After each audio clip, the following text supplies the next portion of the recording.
కలిసుండటమే ప్రేమంటే కాదంటూ ఈ జంట హృదయంలో వెలిగించింది చీతి మంట.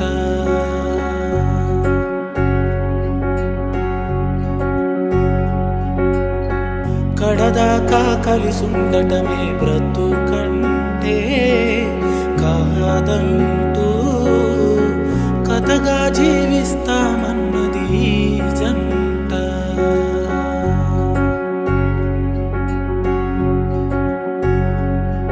ఓ గాలికేమో ఊపిరిచ్చి ఆశలకు ఆయువు ఇచ్చి మరణాన్ని మనసారా ప్రేమించి మౌనానికి మాటలు ఇచ్చి చీకటికి చూపులు ఇచ్చి ప్రేమ కొరకు ప్రేమగా